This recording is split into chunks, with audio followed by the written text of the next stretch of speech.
bokisy ny famindram-ponao noho ny maraina izahay mba hiobianay sy falianay amin'ny andro rehetra iainanay.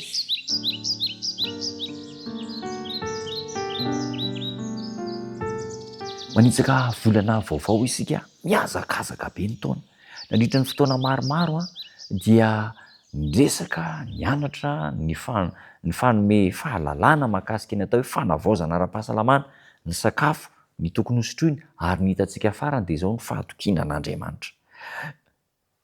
Nandritra ny fotoana ny ainantsika dia be dia be ireo toe-javatra izay mety vaovao amintsika ka hitantsika fa hoe tsy mety lavontsika teo amin'ireo toe-javatra izay takian'Andriamanitra.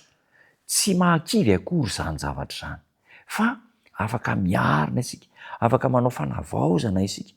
Ka lohahevitra androany dia manao hoe mandresy na dia lavo aza. Inona moa no tiana hatongavana?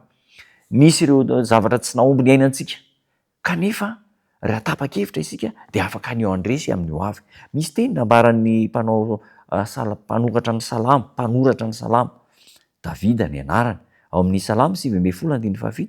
Hoy Davida hoe tsy misy tsiny ny lalàn'i Jehovah, mamelombelona ny fanahy. Raha tsy nety tany aloha dia ankehitriny dia andray fanapahan-kevitra anaraka ny sitrapon'Andriamanitra, ny lalàn'Andriamanitra ka anomboka ho velombelona indray ny ara-panahy. Ny mpanota izay mibebaka dia tsy misy antony tokony ahatonga an'izy ireo tafalatsaka ao anatin'ny fahadisom-panantenana sy ny fahakiviana rehefa nandray fahazavana vaovao.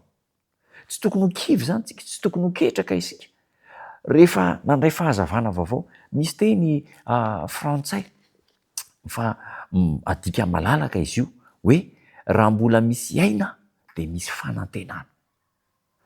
Mialatsiny ataoko amin'ny teny frantsay izany, tant qu'il y a de la vie, il y a de l'espoir.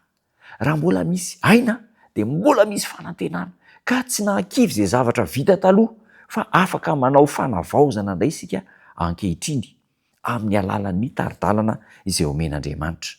Ary ny fahafantarana lalàn'Andriamanitra dia amelombelona ny fanahintsika. Mbola mahavonjy antsika Andriamanitra ankehitriny fa tsy hoe tapitra tamin'ny lasa ny heriny na tsy namela ny helokontsika izy tamin'ny lasa, tsy namindra fo amintsika izy noho ireo fahadisoana sy adalàna be dia be vitantsika teo amin'ny tsy fikarakarana vatantsika, fa afaka mbola manarina antsika indray Andriamanitra noho ireo taridalana ireo, ka dia hiarina indray isika. Na dia manana ny fahalemena aza ny olombelona dia amin'ny alalan'ny taridalana omen'Andriamanitra amin'ny Baiboly, ny fanahy ny faminaniana, ireo torohevitra ara-pahasalamana rehetra nomena ny apôstôly sy nomena ny patriarika, nomena ny olon-kendry, ny olo-masina rehetra, dia afaka miarina indray isika mandray zotra sy lalana vaovao. Ankehitriny ary dia mbola afaka mamonjy antsika Andriamanitra, mamonjy antsika amin'ny fahotana, manarina ny fiainantsika indray, ka tsy misy hoe kivy dia diso fanantenana dia mamoy fo tanteraka. Tsy tokony hanao an'izany isika. Ary betsaka ny tratran'izany toe-javatra izany noho ny antony maro eto amin'ny fiainana: mamoy fo, kivy, diso fanantenana. Rahalahiko malala, ranabaviko malala, tianao ny Tompo, miantso anao, mbola misy fandresena ho anao, mbola misy masoandro miposaka ho anao, ho antsika rehetra. Miarena ary andao hiantehitra amin'Andriamanitra fa mahomby Andriamanitra, mandresy izay miaraka amin'Andriamanitra.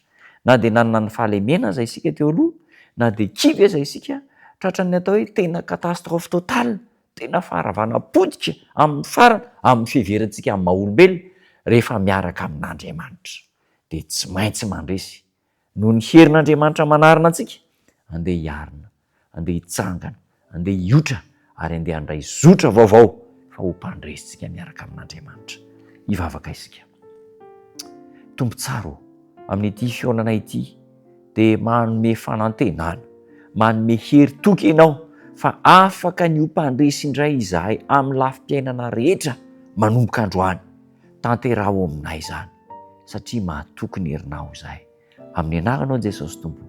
Amen.